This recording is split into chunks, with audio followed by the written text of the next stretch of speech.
She kissed a stranger to escape her controlling boyfriend, not knowing he was a mafia boss. Now, deadly rivals think she's his weakness. And the only person who can protect her is the same man who accidentally painted a target on her back. He won't let her face this alone. In Q-Tail's family, you already know, we don't tolerate manipulators, gaslighters, or control freaks here. If you believe no one deserves to live in fear, hit that subscribe button right now. Only the cowards who defend abusers won't. Shout out to my day ones who know, every story we tell here exposes the kind of evil people hide behind love. The argument started the way it always did, quietly. Lena stood pressed against the floor-to-ceiling window of Skyline Lounge, neon from the street below bleeding red and gold across her arms.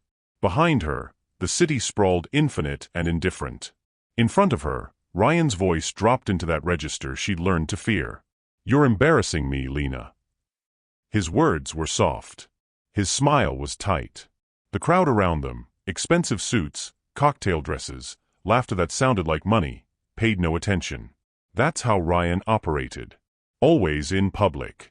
Always where screaming back would make her look unstable. "I just want to go home," she said, keeping her voice steady. "We will. After you apologize." Her jaw clenched. 3 years of this. 3 years of apologies for crimes she didn't commit. For talking to a waiter too long. For wearing red instead of black. For breathing wrong. She scanned the room, looking for an exit that didn't require walking past him. That's when she saw the stranger. He sat alone at the far end of the bar, a tumbler of something dark in his hand, wearing a charcoal suit that looked tailored for violence. Tattoos crawled up his neck and disappeared beneath his collar. He wasn't watching the crowd. He was watching the exits. Calculating. Dangerous. Lena made a choice born of pure survival instinct. She crossed the lounge in 6 strides, her heels clicking against marble, her heart slamming against her ribs. Ryan called after her, confusion sharpening into anger, but she didn't stop. The stranger looked up as she approached, his eyes dark and unreadable. "I need you to trust me for 30 seconds, Lena said. Before he could respond, she leaned in and kissed him. The world narrowed to the warmth of his mouth, the faint scent of leather and gunpowder, the way his body went still, then shifted. His hand found the small of her back, firm and protective, pulling her closer. The kiss wasn't gentle. It was a statement. When she pulled back, the stranger's eyes searched hers with an intensity that made her breath catch. "Boyfriend?" he asked quietly. "Ex," she corrected. "He won't accept it." Over his shoulder, she saw Ryan frozen mid-step, his face pale, then flushed with humiliation. The crowd had noticed. Phones tilted in their direction. Whispers spread like wildfire. The stranger's hand didn't leave her waist. "You want him gone?" She nodded. He turned slightly, his gaze landing on Ryan with the weight of a weapon being cocked. "Walk away."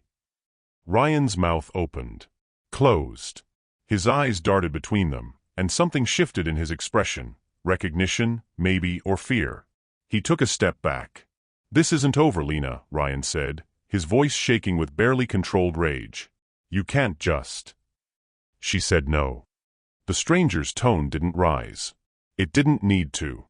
Ryan left. Lena exhaled, her knees threatening to buckle.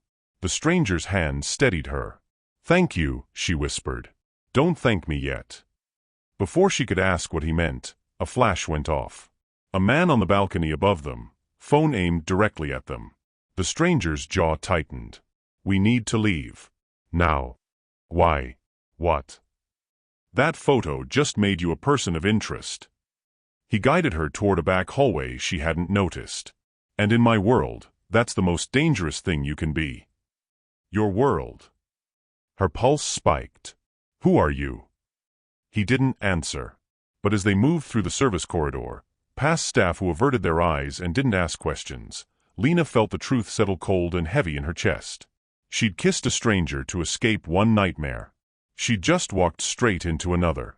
But that single kiss? It just declared war. If you've ever had someone twist love into control, prove you'd never side with people like Ryan. Hit like and comment never again. Only manipulators stay silent. The night air hit Lena's face like a slap when they emerged into the alley behind Skyline Lounge. The stranger's car, a black Audi with tinted windows, waited at the curb, engine already running. "Get in," he said. Lena hesitated. Every instinct screamed that getting into a stranger's car was insane. But staying meant Ryan. Meant more texts, more stalking, more nights wondering if he'd escalate from words to something worse. She got in. As the city blurred past the window, the stranger finally spoke. "My name is Nikolai Rains." The name meant nothing to her. Yet. But by morning, it would mean everything. Lena woke to sunlight stabbing through the blinds of the motel room Nikolai had dropped her at. The sheets smelled like bleach and regret. Her phone sat on the nightstand, screen dark, 12 missed calls from Ryan glowing like accusations when she finally picked it up. She didn't listen to the voicemails. She knew what they'd say. Apologies wrapped in threats. Promises soaked in poison. Instead, she opened her news app. The headline hit her like a fist to the sternum. Underworld enforcer Nikolai Rains spotted at Skyline Lounge. New lover or new liability. Below it, a photo. Grainy but unmistakable. Her in red, pressed against him. His hand at her waist. The kiss frozen mid-motion, intimate and damning. Her stomach dropped. The article didn't waste time with subtlety. Nikolai Rains, alleged lieutenant in the Volkov syndicate, was photographed in a rare public appearance last night. Sources say the woman in the image is unknown, raising questions about whether she's connected to ongoing federal investigations or simply another casualty in Rain's dangerous orbit. Lena's hands shook. She scrolled further. There were more photos. Angles she hadn't seen. The two of them leaving through the service exit. Her face partially visible. Clear enough. Alleged lieutenant. Volkov syndicate. Federal investigations. She kissed a criminal. Worse, she'd let him drive her to safety. She trusted a man whose name appeared in articles about racketeering, money laundering, and bodies that washed up near the docks. Her phone buzzed. A text from an unknown number. "You looked beautiful in red. N." Her pulse spiked. She typed fast, fingers clumsy with panic. "Who are you? What have you done?" The reply came instantly. "I saved you. Now we need to talk. Same motel. Room 12. I'm outside." Lena's breath hitched. She moved to the window and pulled back the curtain just enough to see. There, leaning against the same black Audi from last night, was Nikolai. He wore dark jeans and a leather jacket, arms crossed, scanning the parking lot with the patience of a predator. He looked up. Caught her watching. She dropped the curtain. Her phone buzzed again. Ryan this time. "I know where you are. We're going to talk, Lena. Today." Ice flooded her veins. Ryan had found her. Again. How did he always? A knock at the door. 3 sharp raps. Lena's heart hammered. She grabbed the closest thing that could pass as a weapon, a lamp with a heavy ceramic base, and moved toward the door. "It's me," Nikolai's voice came through, low and steady. "Open up." She hesitated. Serial killer or stalker X? The choice felt absurd. She opened the door. Nikolai stepped inside, his eyes sweeping the room in 2 seconds flat, checking exits, corners, vulnerabilities. Then his gaze landed on her, and something softened. "You saw the article," he said. "Not a question. You're a criminal." "Allegedly." His mouth curved, but there was no humor in it. "This isn't funny." Lena's voice cracked. "That photo is everywhere. People think that we're together." "Yes." He closed the door behind him, locking it. "That's the problem." "The problem?" She wanted to scream. "You're the problem. I kissed you to get away from my ex, and now I'm, what? A target. Now you're visible." Nikolai's tone didn't change. Calm. Infuriatingly calm. "And in my world, visible means vulnerable. Then make me invisible again." "Can't." He moved past her, checking the window she'd just been standing at. "That photo's been circulated in circles you don't want to know about. Rival syndicates. People who'd love to hurt me through someone I care about." "But you don't care about me," Lena shot back. "You don't even know me." Nikolai turned to face her. His eyes, those unreadable, dark eyes, held hers. "Doesn't matter what's true. Matters what they believe. He stepped closer. And right now, they believe you matter to me. Which means you're leverage. Which means you're already in danger. The room felt smaller. Hotter. So what now? Lena's voice came out barely above a whisper. You just, what? Protect me. That's one option. What's the other?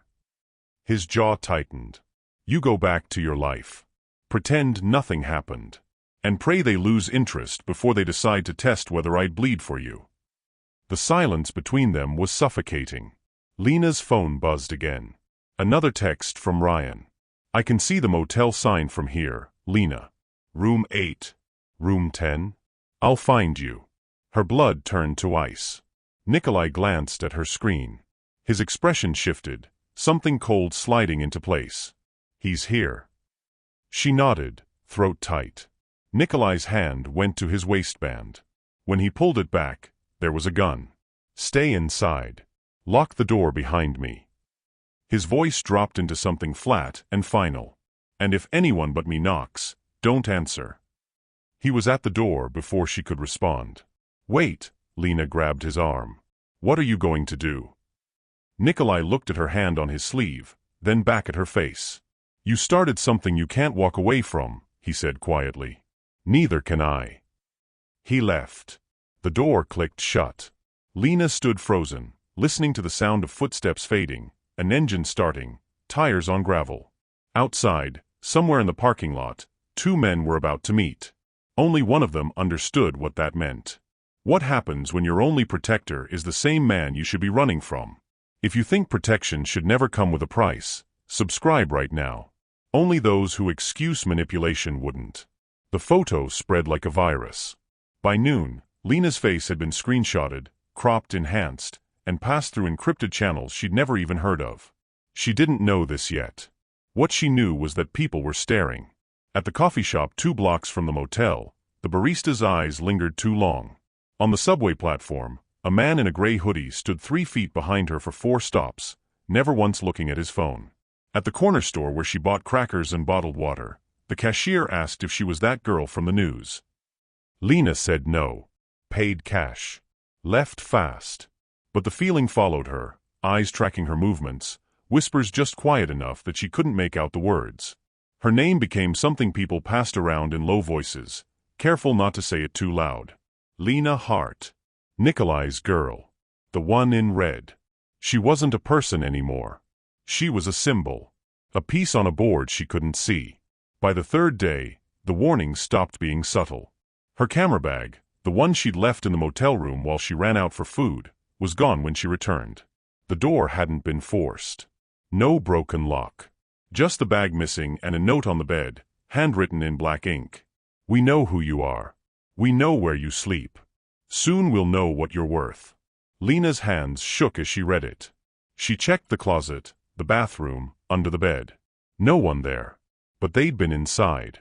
They'd stood where she stood, breathed the same air, touched her things. She called Nikolai. No answer. She texted. Nothing. Panic crawled up her throat. She shoved clothes into her backpack, again, and left. The bus station felt safer than the motel. More people. More cameras. She bought a ticket to somewhere, anywhere, with the last of her cash and sat in the corner with her back to the wall, watching every face that passed. That's when she saw him again. Gray hoodie. Same dead-eyed stare. He wasn't pretending anymore. Lena stood, pulse hammering, and moved toward the exit. He followed. Casual. Patient. Like he had all the time in the world.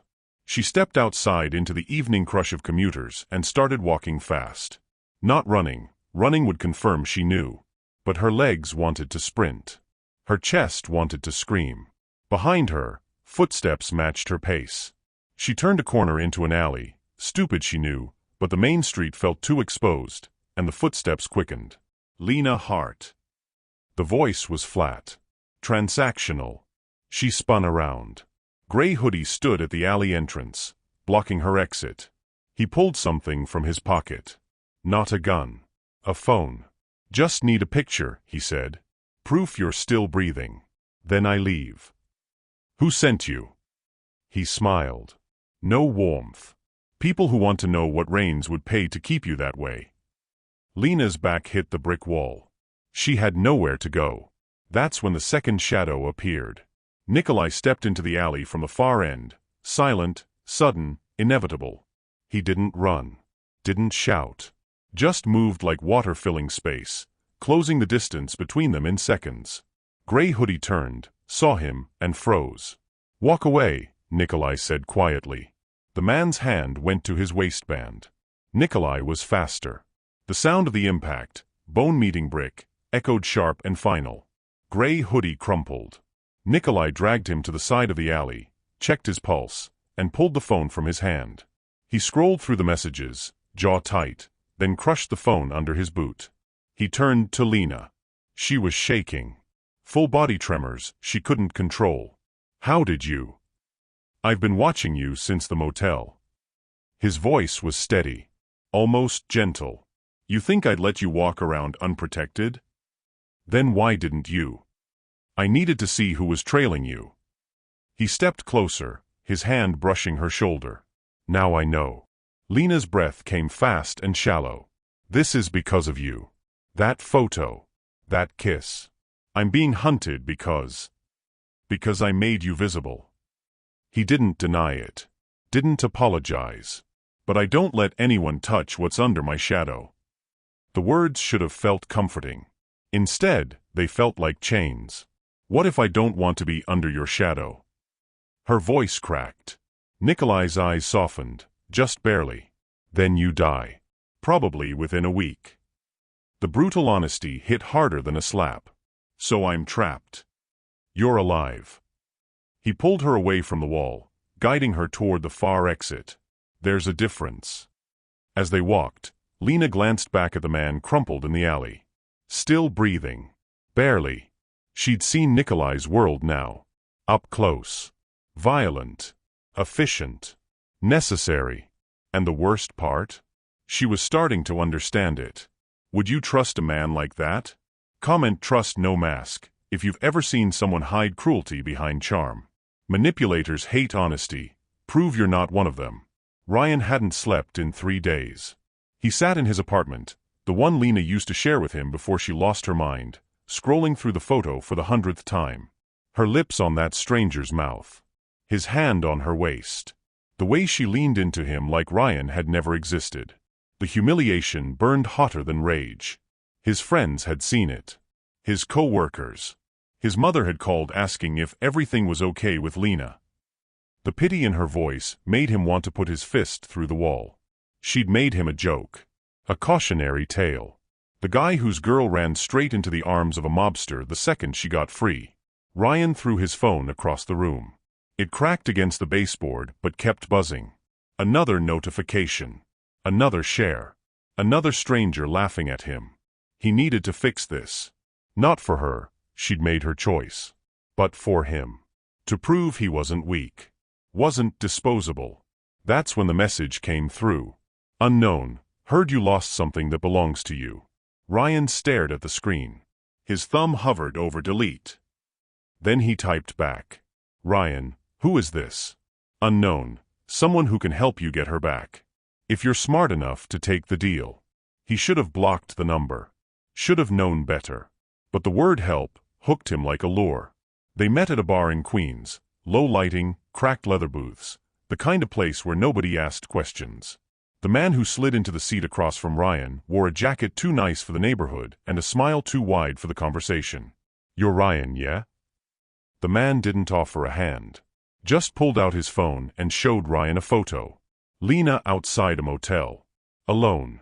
Ryan's chest tightened. "How did you?" "We know where she is. Where she goes. Who she's with." The man leaned back. "Question is, do you want her back or not?" "Of course I do." The words came out desperate. Pathetic. Ryan hated how they sounded. "Good." The man slid a folded piece of paper across the table. "Write down everything. Her routines. What time she eats. Where she buys coffee. Who she talks to." Ryan unfolded the paper. His pen hung in the air. "Why do you need this?" To protect her. The man's voice was smooth. Practiced. Your girl's tangled up with dangerous people. We just need to know where she is so we can extract her. Safely. It sounded reasonable. Almost noble. Ryan started writing. The motel address. The corner store she frequented. The subway line she took. He told himself it was just information. Just a way to prove he still knew her better than anyone. That he still mattered. When he finished, the man took the paper, scanned it, and nodded. Good. Now we need proof she's still there. Proof. Photos. Timestamps. Video if you can manage it. The man pulled out an envelope. Cash. Thick. 5,000 now. Another 10 when we confirm the intel's good. Ryan stared at the money. His rent was late. His credit cards maxed. He'd been eating ramen for a week. This is just to scare her, right? Ryan asked, needing to hear it. To show her she's not safe with him? Exactly. The man's smile didn't reach his eyes. We just need her to see reason. Ryan took the money. Over the next 2 days, he sent photos. Lena walking out of the motel. Lena at the bus station. Lena buying groceries. Each one time-stamped. Detailed. Damning. The man kept asking for more. What does she keep in her bag? Does she carry anything valuable? Does she have family we should know about? That's when the knot in Ryan's stomach started to tighten. Why do you need to know about her family? Silence. Then, standard procedure. Don't worry about it. But Ryan was worrying. Because the question stopped being about protection and started sounding like inventory. Like they were cataloging her. Pricing her. He called the number. It rang twice, then disconnected. He tried again. Blocked. Ryan's hands shook as he pulled up the photos he'd sent. The timestamps. The locations. The details he'd handed over like receipts. What had he done? He told himself it was fine. They'd just talk to her. Convince her to leave Nikolai. That's all. He was helping her. Saving her from a bad influence. From a man who'd drag her into a world she didn't belong in. He wasn't the villain here. He was the one who still loved her. Even if she couldn't see it yet. Even if the men he'd given her to didn't care about love at all. Systemic toxicity, abusers rebranding control as love. Sound familiar? If you've ever seen someone twist love into power, hit subscribe. Only manipulators stay quiet. Lena smelled the violence before she saw it. Copper. Sharp and metallic, hanging in the stale air of the hallway outside her apartment. Her hand froze on the doorknob, already ajar, the frame splintered where the lock used to be. Every instinct screamed run. She pushed the door open anyway. Glass crunched under her boots. The floor glittered with it, shards from her camera lenses, ground into the cheap linoleum like crushed stars.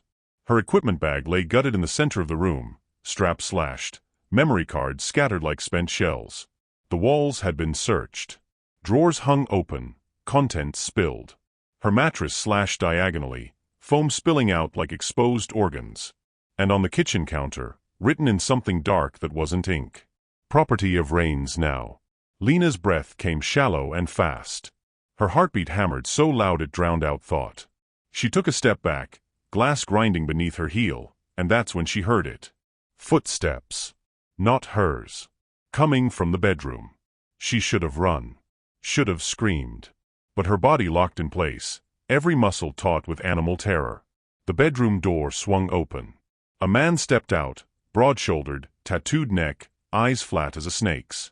He held one of her cameras in his hand, turning it over like he was appraising jewelry. Lena. His voice was casual. Conversational. She couldn't speak. Couldn't move. He smiled. Yeah, you're her. Behind him, a second man emerged. Younger. Nervous energy vibrating off him like a bad frequency. His hand rested on something tucked into his waistband. Boss said to wait, the younger one muttered. Boss isn't here. The first man tossed the camera aside. It shattered against the wall. And I'm tired of waiting. He stepped forward. Lena stumbled backward, her spine hitting the doorframe. Her hand fumbled for her phone, but it slipped through her shaking fingers, clattering to the floor. The man was 3 feet away when the window exploded inward. Glass. Noise. A body moving through space with violent precision. Nikolai. He hit the first man like a freight train, no hesitation, no warning, just bone-crushing impact that sent them both crashing into the kitchen counter. The sound of fist meeting jaw echoed like a gunshot. The younger man yanked the gun from his waistband. Nikolai was faster.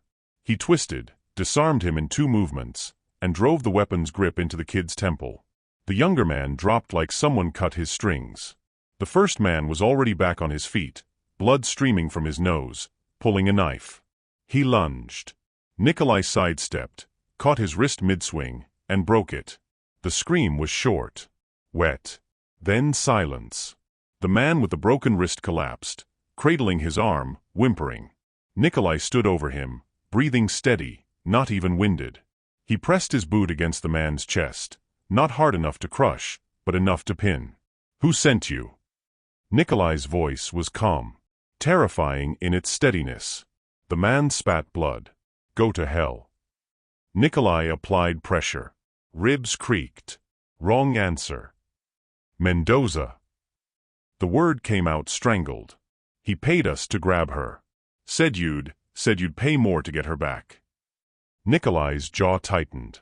He glanced at Lena, still frozen in the doorway, then back at the man beneath his boot. "Tell Mendoza he miscalculated."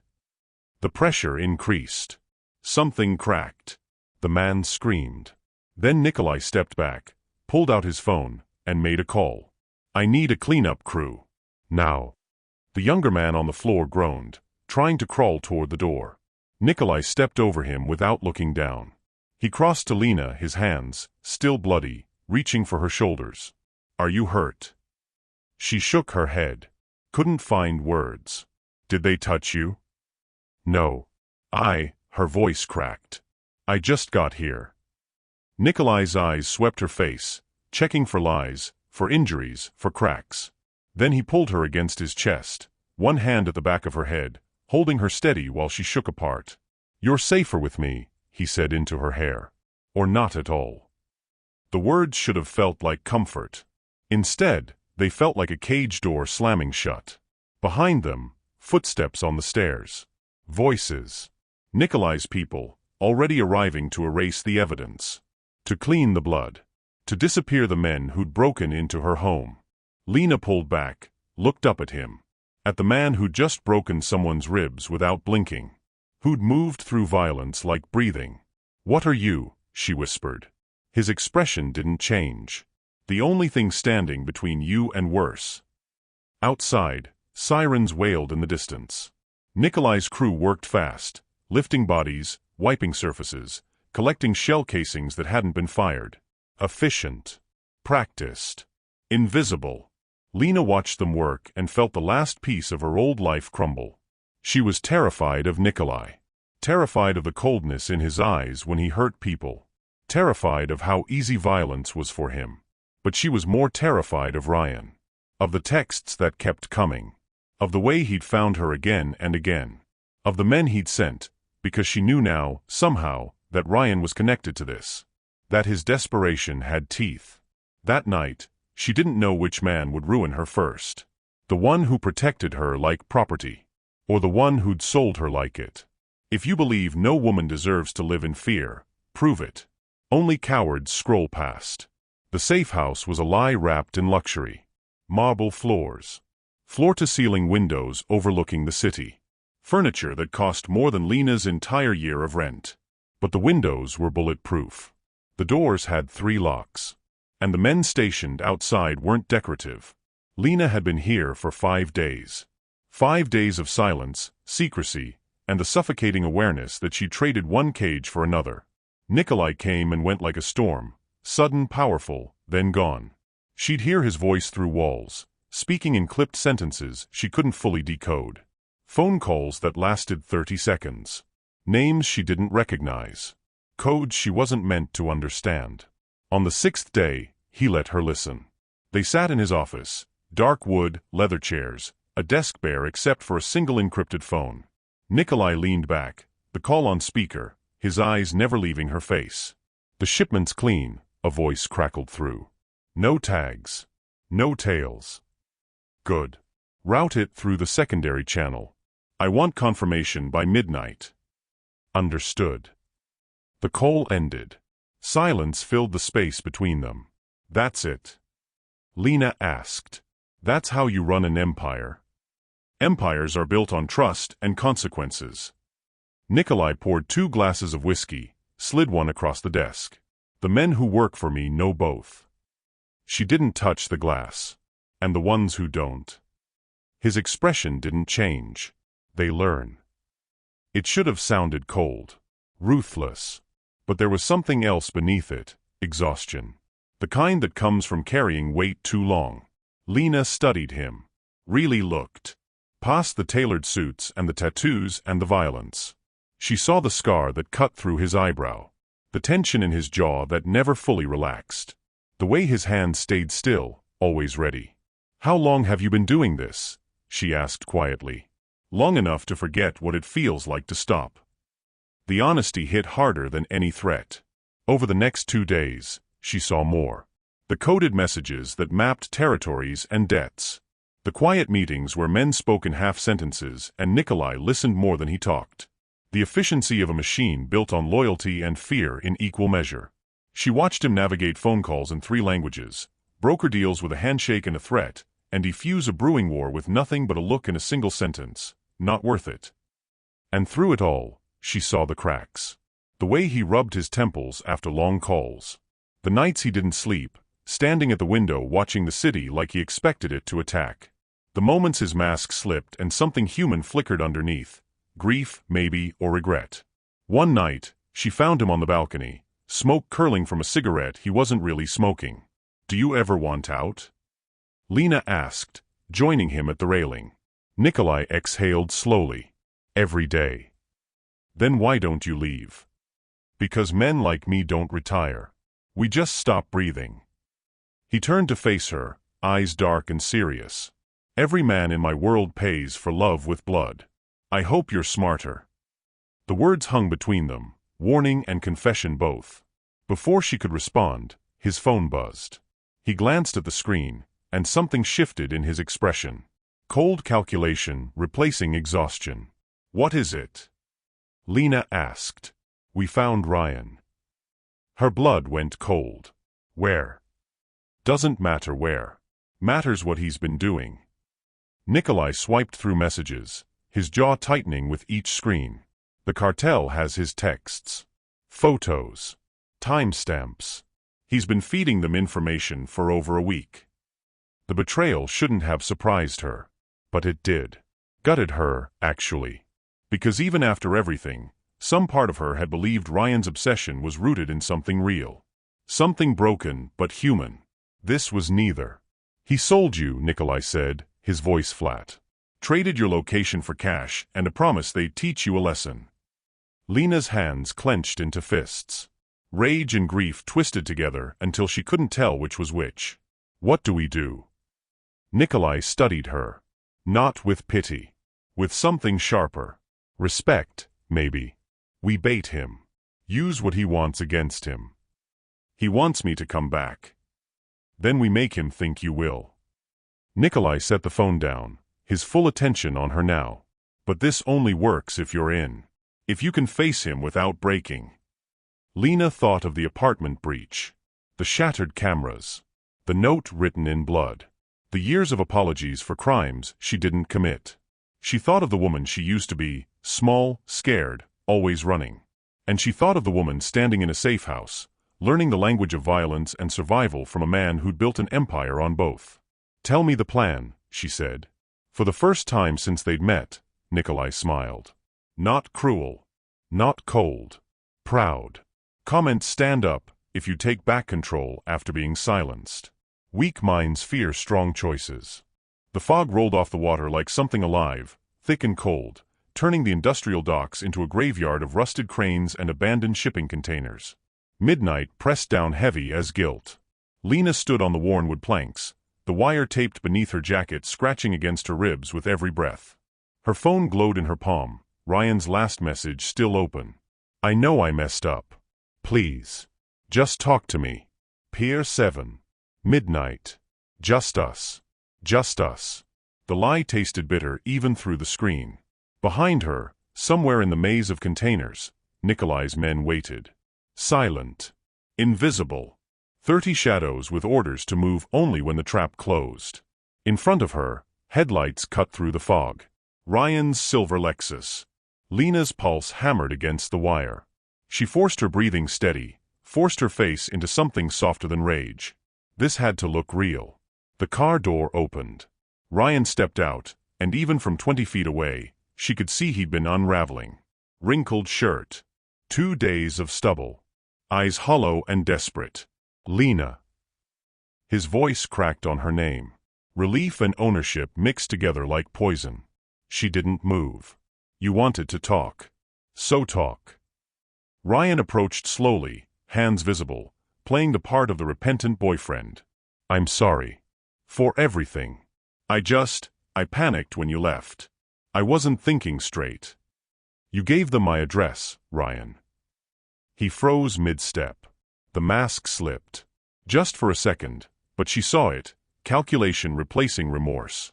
I don't know what you're talking about. The men who broke into my apartment. Who tried to take me. Lena's voice stayed level. Cold. You sent them. No. No, Lena, that's... He stepped closer, hands reaching. That guy you're with, he's messing with your head. Making you paranoid. I was trying to protect you. By selling me? Ryan's face twisted. Hurt and anger bleeding together. I never wanted this. You made me do it. Running to him. Humiliating me. You think I had a choice? There it was. The truth beneath the apology. Blame dressed up as love. Movement in the fog behind Ryan. Shadows separating from shadows. 3 men, then 5, then more, emerging from between containers with weapons drawn. The rival crew. Mendoza's men. Ryan didn't see them yet. Too focused on Lena, on the script he'd written in his head where she begged forgiveness and came home. You always have a choice, Lena said quietly. You chose control. You chose to hurt me. You chose to trade me like I was something you owned. Because I love you. No. Her voice cut through the fog. You sold me. That's not love, that's ownership. The words landed like a sentence. Behind Ryan, the lead man from Mendoza's crew stepped into the light. Tall, tattooed, grinning like a shark. Touching reunion, he said. Now hand her over, Ryan. We had a deal. Ryan spun around, confusion crashing into fear. What? No, you said you'd just scare her. Make her come back to me. The man laughed. And you believed it. Cute. That's when Ryan understood. He wasn't the player. He was the bait. No, wait, Ryan's voice pitched high with panic. I gave you everything. You gave us leverage. The man raised his gun, pointed it at Lena. Now we collect. The world exploded. Floodlights slammed on from 6 directions. Blinding white cutting through fog. Nikolai's voice boomed through a megaphone, cold and absolute. Drop your weapons. You're surrounded. Mendoza's crew scattered like startled animals, but there was nowhere to run. Shadows became men, Nikolai's team closing in from every angle, rifles trained, exits blocked. Gunfire erupted. Short. Violent. Cinematic in its chaos. Lena dropped flat, with splinters exploding around her. Bullets whined through fog. Men shouted. Someone screamed. Ryan scrambled toward his car, hands over his head, sobbing. Through the chaos, Lena saw Nikolai, moving like a predator through smoke, weapon up, calling orders. He took down 2 men in seconds, then a third went for his flank. The shot echoed different. Wet. Nikolai staggered, hand going to his side. Red spreading between his fingers. No. Lena was moving before thought, crawling across planks, ignoring the bullets, ignoring everything except reaching him. Sirens wailed in the distance. Growing closer. Nikolai's team had already called them. Anonymous tip, weapons at the docks, suspects fleeing. The cleanup was planned down to the second. Mendoza's remaining crew bolted. Those who could still run. Uniformed officers poured onto the pier. Flashlights. Shouting. Hands grabbing Ryan, forcing him down, reading rights he couldn't hear over his own sobbing. Lena reached Nikolai. He dropped to one knee, still gripping his weapon, blood soaking through his shirt. "Let me see." Her hands shook as she pressed against the wound. "It's shallow." His voice was steady despite the pain. "I've had worse." "You're bleeding." "I'm breathing." He looked at her, really looked. Past the wire, past the plan, past everything. "You can walk away, Lena. Right now. Police will take your statement. You'll be safe. Free." Her hands stilled. "What about you?" "I disappear. Like always." He gestured toward the chaos. Cops cuffing Ryan, paramedics arriving, Mendoza's crew face down on wet planks.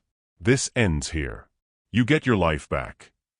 Lena thought about the apartment she'd lost. The cameras smashed. The years spent apologizing to a man who saw her as property. She thought about the woman in red who'd kissed a stranger just to survive one night. She thought about the woman kneeling on blood-soaked wood, pressing hands against the wound of a killer who'd made her visible, then taught her how to fight. Freedom wasn't running anymore. Wasn't hiding. Wasn't letting men, any men, decide what she was worth. Freedom was choosing. For herself. On her terms. "I'm not walking away," she said. Nikolai's eyes searched hers. Looking for fear, for doubt, for the trap within the choice. He found none. "Then we leave. Together. Now." Paramedics were 20 feet away. Cops turning toward them. Nikolai stood, pulled her up with him. His team materialized, shields and expensive suits, blocking sightlines, creating corridors. They disappeared into the fog the same way they'd emerged. Ghosts that the law would chase but never catch. Behind them, Ryan's voice carried through the sirens, still shouting her name, still claiming love while cuffed and bleeding and finally, utterly powerless. Lena didn't look back. If you'd never side with people who call control love, like this video right now, only the heartless wouldn't. Dawn broke over the safe house like a promise, soft gold spilling through bulletproof glass, painting the marble floors in shades of forgiveness. Lena stood at the window, watching the city wake. Distant sirens carried on the wind, remnants of the night before still echoing through streets she couldn't see. Somewhere out there, Ryan sat in a cell, his messages to the cartel logged as evidence. Somewhere out there, Mendoza's crew was scattered, leaderless, broken. And here, she was safe. For the first time in years, the word felt true. Behind her, footsteps. Nikolai emerged from the bedroom, bandages visible beneath his open shirt, moving carefully but alive. He'd refused the hospital, let his own medic stitch him in the early hours while Lena watched, learning the rituals of his world. "You should be resting," she said without turning. "So should you." She heard the smile in his voice. Tired but genuine. He joined her at the window, close enough that their shoulders almost touched. For a moment, they just stood there, two people who'd survived the night, watching daylight reclaim the darkness. "I have something for you," Nikolai said finally. He placed an envelope on the window ledge. Thick. Heavy. Lena picked it up, feeling the weight. "What is this?" "New identity. Clean papers. Bank account under a name no one knows." His voice stayed neutral, careful. "Enough money to disappear. Start over anywhere you want. New city. New life. No strings." She opened the envelope. Passport. Birth certificate. Driver's license with her face and a stranger's name. The documents were flawless, expensive, real enough to stand up to any scrutiny. Freedom, packaged and handed to her like a gift. "Why?" she asked. "Because you never chose this." Nikolai's jaw tightened. "I made you visible. Put a target on your back. You stayed because you had to survive, not because you wanted to. And now Ryan's locked up. Mendoza's crew is finished. The threats are gone." He gestured to the papers. "You don't need my protection anymore. So you shouldn't be trapped by it." Lena studied the passport. The stranger's name. The life that could be hers if she just walked out the door. She thought about the woman who'd fled her apartment with $900 in a coffee tin, terrified and small. The woman who'd kissed a stranger in a desperate gamble for 5 minutes of safety. That woman would have taken these papers and run. But she wasn't that woman anymore. What if I don't want to leave? Lena set the envelope down, turning to face him fully. Nikolai's expression shifted, surprise, then something deeper. Guarded hope. Then you stay because you choose to. Not because I own you. Not because you're scared. His hand reached up, cupping her face with a gentleness that contradicted every violent thing she'd seen him do. But as a partner. As someone who walks beside me, not behind. And if I want to walk ahead sometimes, then I follow. The words settled between them like a vow. Lena picked up the envelope again, feeling its weight one last time. All that freedom, all that distance, all that safety wrapped in new names and clean paper. She handed it back to him. Keep it, she said, in case I change my mind. Nikolai took the envelope, but his eyes never left her face. You're sure? I've spent 3 years being sure of nothing. Making choices to please someone else. Apologizing for existing. She stepped closer, her hand finding his, the one not holding her escape route. This is the first choice that's actually mine. So yeah, I'm sure. The sunrise caught them there, standing together at the window, two people who'd found each other in violence and chose each other in peace. Not because they had to. Because they wanted to. Sometimes freedom doesn't mean walking away. It means walking beside someone who finally lets you choose your own pace. If this story hit you, hit subscribe right now. We stand against control, against fear, against anyone who calls cruelty love. Only the manipulators won't. Thank you for watching this story to the end. If you enjoyed this story, you will surely love the next one. It's as crazier and more intriguing as you can ever imagine. So do check it out. Click on the image showing on your screen right now to watch the next one.